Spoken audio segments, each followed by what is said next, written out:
Mahigit 3,000 ang mga naghain ng kani-kanilang kandidatura sa unang araw ng filing of Certificate of Candidacy para sa election 2025. May paalala naman ng COMELEC sa mga maghahain pa lang ng COC hanggang October 8. May unang balita si Sandra Aguinaldo. Nagsidatingan sa Manila Hotel Tent City ang mga nais tumakbong senador at nominees ng party list organizations. Unang nag-file sa mga senatorial aspirant si Agri Party List Representative Wilbert Lee. Naghain din ng Certificate of Candidacy ang sustainability advocate na si David Chan at nagpakilalang electrician at karpinterong si Alexander Encarnacion. Gayon din ang dating 2022 presidential candidate, abogado at doktor na si Jose Montemayor. Nais din tumakbong senador ang nagpakilalang dating guro na si Janice Padilla. Nagpakilalang law student na si Felipe Montealto. Naghain din ng COC ang re-electionist senator na si Senator Francis Tolentino. Gayon din si Daniel Magtira na nagsabing ilang beses na raw siyang na-disqualify. Muli ring susubok na tumakbong senador si Happy Lubarbio. First time naman tumakbong senador ang animal rights activist na si Norman Marquez.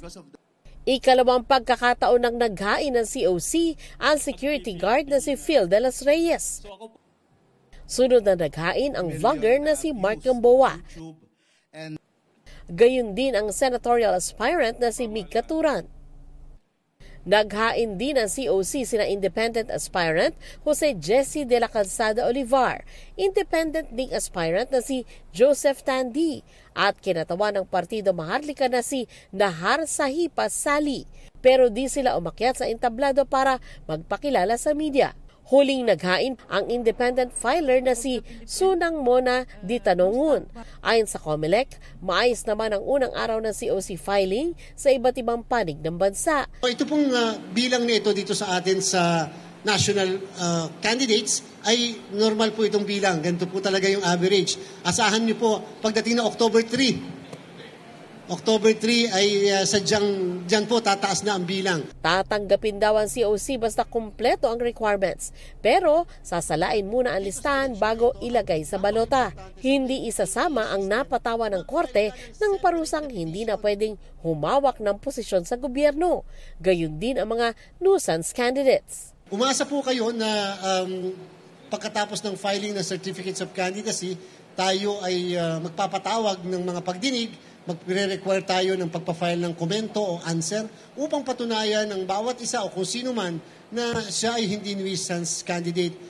Nakiusap din ang COMELEC sa mga kandidato, huwag na magdala ng maraming supporter para sa paghahain ng COC.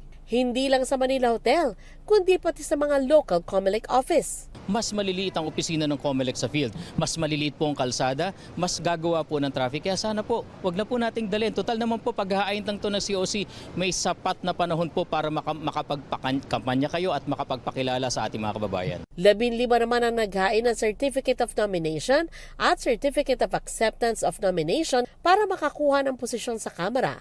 Kailangan ng isang party list ng di bababa sa 2% ng kabuang boto. Ito ang unang balita. Sandra Aguinaldo para sa GMA Integrated News. Mga kapuso, para una ka sa mga balita, mag-subscribe sa GMA Integrated News sa YouTube. Sa mga kapuso abroad, subaybayan niyo po kami sa GMA Pinoy TV at sa www.gmanews.tv.